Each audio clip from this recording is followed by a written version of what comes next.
ఎట్లా ఉండేవాళ్ళు సార్? ఈ తరం వాళ్ళకి ఎక్కువ తెలీదు. శోభన్ బాబు గారంటే, కృష్ణ గారంటే మొన్నటి వరకు ఈ తరం కూడా తెలుసు. బట్ శోభన్ బాబు గారు ఎలా ఉండేవాళ్ళు? ఆయన బిహేవియర్ ఎలా ఉండేది? సెట్‌లో ఎలా ఉండేది? యాస్ ఎ టెక్నీషియన్స్‌కి ఎంత విలువ ఇచ్చేవారు వాళ్ళు అనేది అసలు ఆ జనరేషన్ బిహేవియర్ వేరండి. హ్మ్. చెన్నైలో ఉన్నప్పుడు ఇండస్ట్రీ చాలా పద్ధతి గల ఆ కల్చర్ ఉందండి అక్కడ చెన్నైలో. మేబీ బికాస్ ఆఫ్ తమిళ కల్చరే అందరికీ వస్తుంది అక్కడ ఉన్న వాళ్ళకి. డిసిప్లిను, టైమింగు, ఆర్ట్ ఉన్నవాడు వాడు ఏ కులమైనా కూడా ఏ ఏజ్ అయినా కూడా గౌరవించాలి. అది ఇప్పటికప్పటికి ఉందండి. అదే తెలుగు ఇండస్ట్రీలో ఉంది. తెలుగు వాళ్ళని తమిళకి పనిచేసి ఉంది, వాళ్ళ మాదిరి పనిచేసిన ఉంది. ఓకే. శోభన్ బాబు గారు అప్పుడు కృష్ణ గారేమో ఒక టైప్ ఆఫ్ కొంచెం డాషింగ్ హీరో క్యారెక్టర్స్ ఎక్కువ చేశారు కృష్ణ గారు. యువతలేమో శోభన్ బాబు గారు ఫ్యామిలీ హీరో అనమాట. ఎక్కువ మంచి కొంచెం అందంగా కూడా ఉంటారు, ఆయన మంచి పర్సనాలిటీ అంతాను. ఎక్కువగా లేడీసు ఫ్యామిలీస్ ఆయన సినిమాలు ఎక్కువగా ఆదరణ ఉండేదన్నమాట అప్పటి నుంచి కూడా. అవును. కృష్ణ గారు రకరకాల అన్ని సినిమాలు చేశారు. నేను స్వామి గారి దగ్గర ఉన్నప్పుడు కృష్ణ గారితో చేసిన సినిమాలు కూడా మెమరబుల్ సినిమాలు ఉన్నాయి. కృష్ణ గారు త్రిబుల్ రోల్ చేశారు. కుమార్ రాజా అని. కాశ్మీర్ వెళ్ళాం దానికే. అప్పుడు కాశ్మీర్లో హ్యాపీ తలుచుకుంటూ బాధేస్తుంది. ఎంత చక్కగా అది ఏం లేకు శ్రీనగర్లో అది ఆలేక ఎదుర్కొంటాను మాకు రూమ్స్ ఇచ్చారు.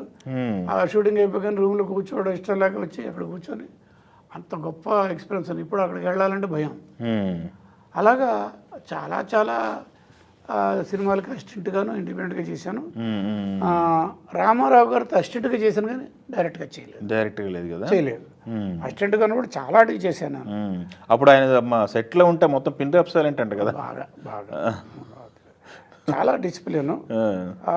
అంటే నాకు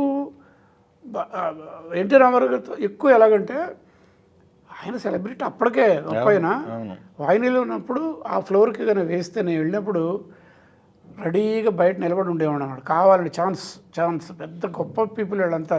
నేను వడ్డు ఏముందంటే అప్పటికి ఆయన రోల్స్ రైస్ వస్తుంది ఎర్రది రోల్స్ రైస్. అవి జనార్దన్ అని చెప్పి మేము బాబాయ్ బాగా క్లోజ్. రోల్స్ రైస్ ఉండేదా? అయ్యో రోల్స్ రైస్ ఎర్రది. ఓకే. జనార్దన్ అని ఆయన పర్సనల్ మేనేజర్ ఒక అన్నాడు. నన్ను ఎరా చనువు బాబాయ్ అని తిరుగుతాను. సార్ వచ్చేస్తాను పెద్దని ఎలక్ట్ చేసేస్తాడు. వచ్చే టైం కరెక్ట్గా నేను డోర్ తెరిచేట నేను నిలబడితే ఇక్కడ చేసేవాడు దిగే ముందు. ఓకే. కర్ర కాదు నేనే. అలాగే నెమ్మది అది ఒక రకమైన ఫీలింగు. అలా నెమ్మది నడుచుకుంటూ వెళ్ళి ఆయన కెమెరా అడిగితే కెమెరా దగ్గర కూర్చోబెట్టడం, లేకపోతే చైర్లో కూర్చోబెట్టడం. వచ్చేసి ఆయన కెమెరా దగ్గరకు వచ్చారనుకోండి, కావాల్సినట్టుగా లూజ్ చేసి ఆయన అడిగిన లెన్స్ వేసి లెన్స్ నాలెడ్జ్ ఉంది. మిక్చల్ కెమెరా అంటే ఈ విషయాలు ఇప్పుడు జనరేషన్ తెలియదు. మిక్చల్ కెమెరా అంటే హెవీగా ఉంటుంది. స్టూడియో కెమెరా పవర్ ఇవ్వాలి 110 పవర్. రెండోది ఏంటంటే 1000 feet ఇంత ఉంటుంది మ్యాగజైన్. 1000 feet ఇటు నుంచి ఇటు వెళ్తుంది అనమాట ఇంత మ్యాగజైన్. అది మొయ్యాలంటే ఇద్దరు మొయ్యాలి కెమెరాని. ఆ స్టూడియోలన్నీ అదే కెమెరాలు. ఇప్పుడు యారిఫ్లెక్స్ అనేది ఫోటో కెమెరాలు తర్వాత జనరేషన్లో వచ్చినాయి. సో ఆయనకి అవన్నీ రెడీ చేసి ఇవ్వడం నాకు బాగా గుర్తుండి.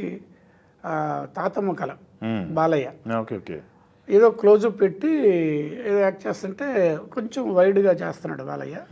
అప్పుడు నాన్న ఇక్కడ 75 లెన్స్ వేసాను నాన్న, ఇక్కడ అది చెప్పడం 75 లెన్స్ వేసాను నాన్న, ఇంత ఉంటుంది గుర్తుపెట్టుకో, నువ్వు ఇది గుర్తుపెట్టుకో, చెవు పక్కన గుర్తుపెట్టుకో. మీరు చూడండి ఎన్టీ రామారావు గారు ఎప్పుడైనా ఫోటోలు చూడండి స్టిల్ డైలాగ్ చెప్పినోడికి ఇలాగంటారు, ఇక్కడ అనరు. ఆ నాలెడ్జ్ అనమాట, ఫ్రేమ్ నాలెడ్జ్. బాలయ్యకి చెప్పడం నాకు ఇంకా బాగా గుర్తు. నాన్న 75 వేసాను, ఇక్కడే ఉండాలి నీ చెయ్య, నేను చెప్పిన ఇలాగ ఉండాలి, ఇలా ఉండాలని. ఇది మించి వెళ్ళకూడదు పైకి. సరే ఆ లెన్స్కి ఓకే. అలాగా ఎంతో మంచి.